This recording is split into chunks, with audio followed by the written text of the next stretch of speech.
BBC Radio Sheffield. Now, the Church of England's Parliament, the General Synod, is meeting this week, which will allow priests to bless the union of same-sex couples, high on the agenda.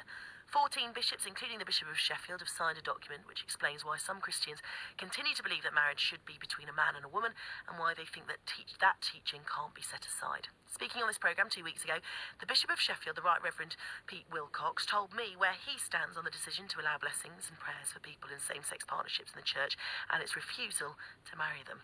I am an evangelical, and it is undeniable that when Scripture speaks about homosexuality, which admittedly it doesn't do very often, but when it does, it speaks prohibitively. And so for somebody like me who takes Holy Scripture very seriously, I have to attach great weight to those prohibitions. But when we consider sexual behaviour in the world at large, it is clear to me that the great evils in sexual behaviour are where there is coercive behaviour, non-consensual sex, where one human being betrays another human being, where sex is practiced promiscuously. And what the state's validation of same-sex marriage has done, I think, is to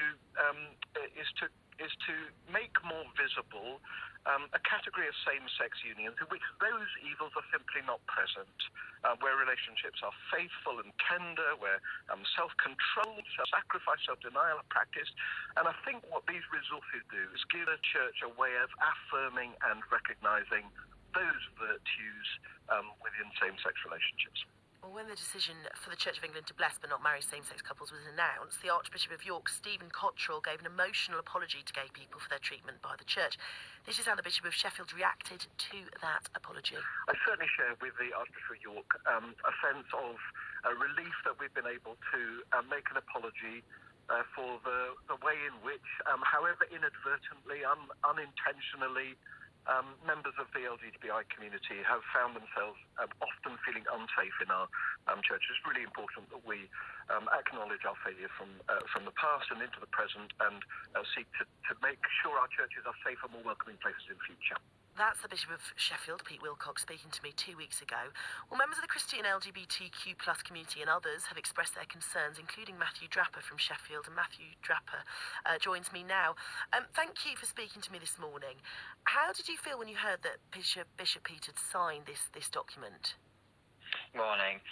I was personally really shocked by it because I'd kind of had my own interactions with Bishop Pete in the past, and I have seen the way that he speaks about issues that people really care about, like the climate emergency. He posted a selfie with his new electric car just recently on Twitter and things like that. So I had this idea that he was more with the modern people, understanding that the issues that concern people now. So it came as quite a shock to me, and also to a lot of the people who I know from Sheffield, LGBT people. There was a cry went up when we looked at this document, and we were already shocked by the document. And then when people realised the Bishop of Sheffield had signed it, we were double shocked. I mean, he told me, though, when I spoke to him a couple of weeks ago, that he is an evangelical. Was something that you just weren't aware of? I think I wasn't aware of it, partly because there was the story when he first became the Bishop of Sheffield. They were going to bring an even more controversial bishop to Sheffield at one point, and there was a protest about whether they respected women, and people dressed up the women of steel as bishops, and then they brought Bishop Pete instead. So I think there was that sense that maybe this was somebody who had a more modern way of thinking, I suppose. Now, when I spoke to Bishop Pete a couple of weeks ago, this was after years and years of the Church of England ruminating over this thing of whether or not to allow same-sex marriages, and they've obviously come to the conclusion that they're not going to do this. It's obviously creating a lot of division within the church. How damaging do you think that the decision is, and specifically this document that Bishop Pete has signed? I think what's damaging is not necessarily the things that Bishop himself do or the people that he will interact with, but it's the next levels of those. So people who read this document who are parents or pastors or friends of LGBT people, who will then begin to believe within themselves and then to pass that message to other people that there's no such thing as a same-sex wedding or a marriage. It doesn't matter or doesn't count in the same way that what they would describe as a real marriage would. In some ways, it's helpful for them to finally be honest and to be clear about the position and where they stand, so people can know who it's safe and where it's safe to be.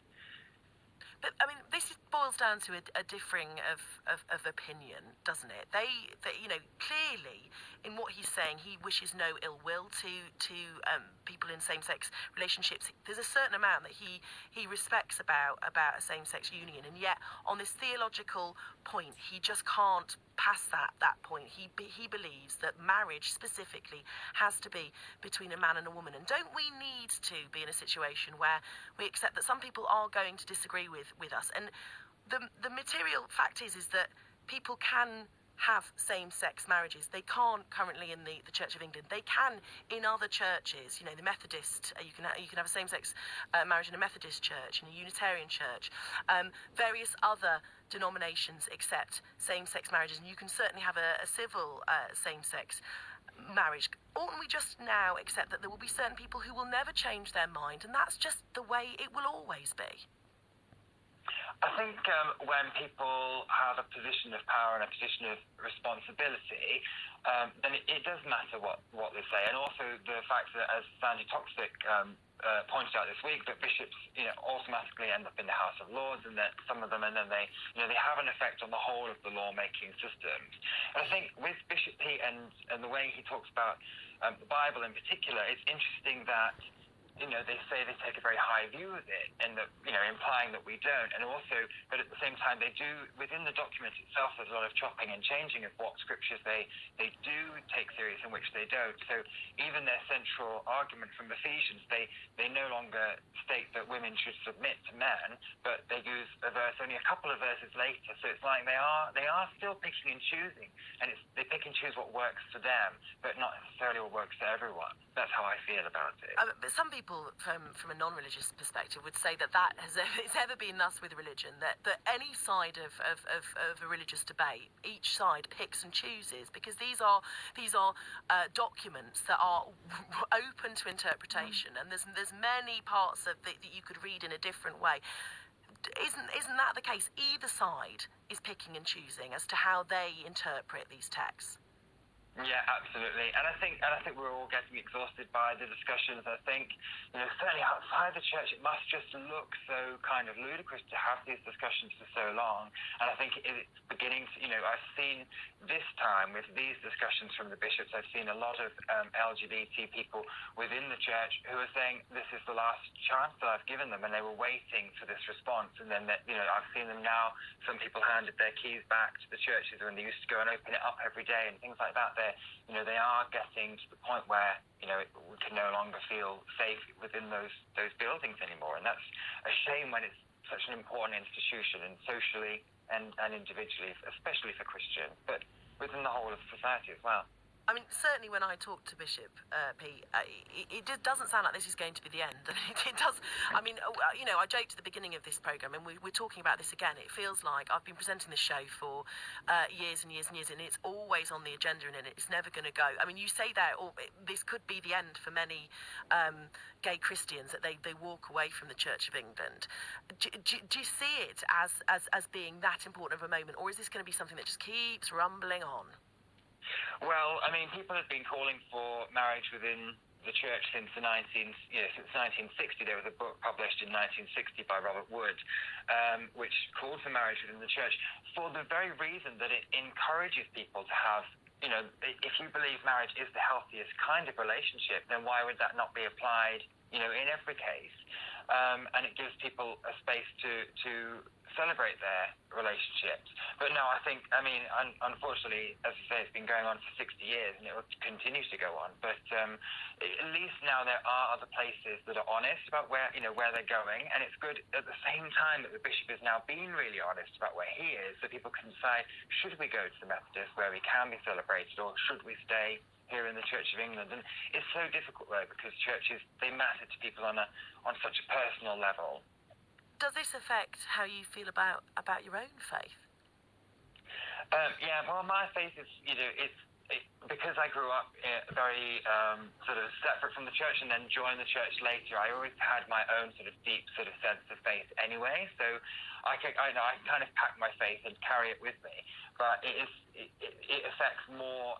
My worry is more for the young people who are pastors' families who can't just choose to get up and leave their church because their parents might not even know that they're part of the LGBT community because they may not come out yet, or they may still be wondering about where they are, but they're still going to be in those churches and hearing from their parents, their pastors and their friends this kind of rhetoric that's being spoken by the bishop. Good to talk to you. Thank you so much. Matthew Drapper reacting to the Church of England's Doctrine of Marriage Document.